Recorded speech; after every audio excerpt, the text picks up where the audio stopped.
Hey everybody, just wanted to do a real quick video here on this Zeiss Ikon Box Tengor box camera, how to load film and how to take pictures. This camera was made in Germany from 1928 until the early 1930s, and it's very easy to use. So to load the film, you just pull out this little fitting right here, pull it out towards you, and that will enable you to slide off the back of the camera. Every camera has a spool in it for the film, or it should.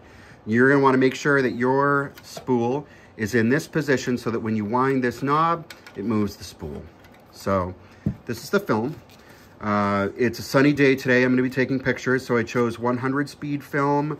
On a cloudier day, I might choose 200 or 400 speed film for this camera. I'm just going to take it out of the box. And it's in a little foil pouch that you tear open. And then inside the pouch, the film has a paper band on it. So you want to tear that, and you want to tear that band off if you can. It won't always come off. You want to get it off if you can. And then you take this spool and you put it in the upper part of the camera so that it clicks in like that. And then you'll be able to pull out this backing paper. You pull it around these rollers. You take the tapered end of the backing paper here, and you'll insert it in a slot that is in the spool.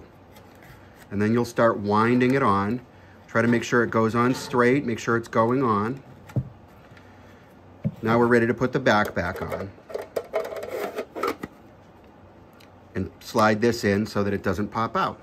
And then we'll look through this little red window in the back here and start to advance the film. We're actually advancing the paper until the film starts. And you'll see some arrows, and maybe there are some arrows going by, a couple of lines going by. Keep winding until we see these dots that in this film, it's dots that get smaller.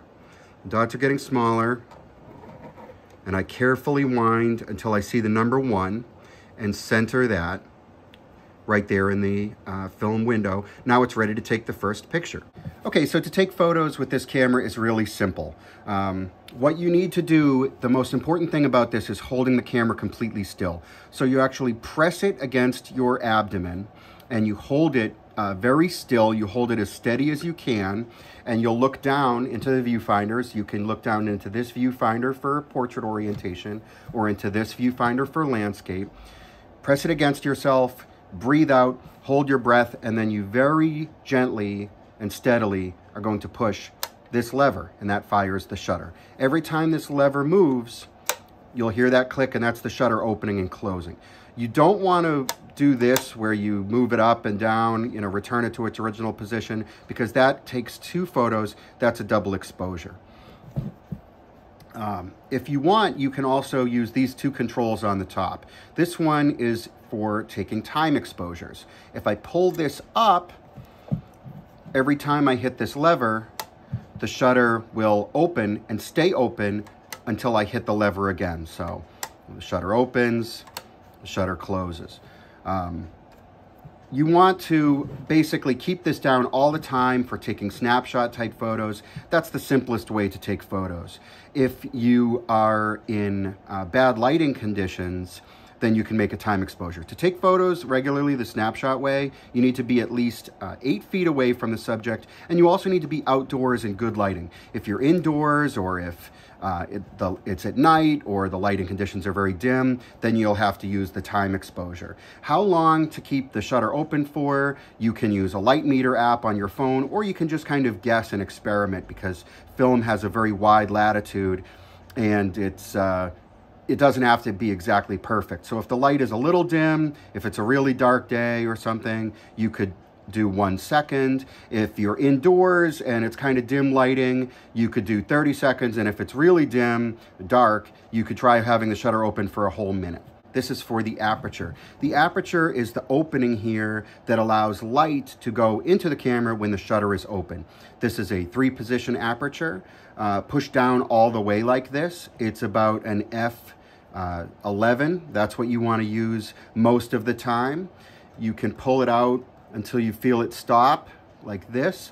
That's going to be f/16. That's a little bit smaller of an aperture. Or you can pull it out all the way, and that is f/22, which is really small. The smaller the aperture is, the sharper the photograph will be, but the more light you need to take the picture. So just for the most simple photos, just keep these pushed in all the time. Make sure that you are 8 feet away. Make sure you hold it really steady. Make sure you're outdoors in good lighting, and the pictures will come out great.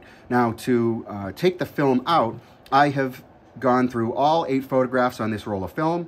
I'm ready to unload the film, so I'm just going to open up the camera again.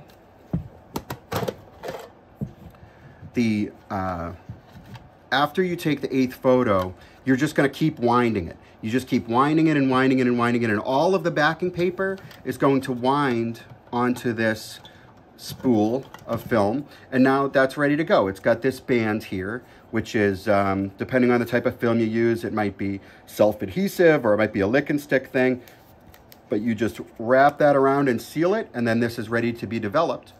And you take the spool from that roll of film, and you take it out, and then you just move it down here to this position.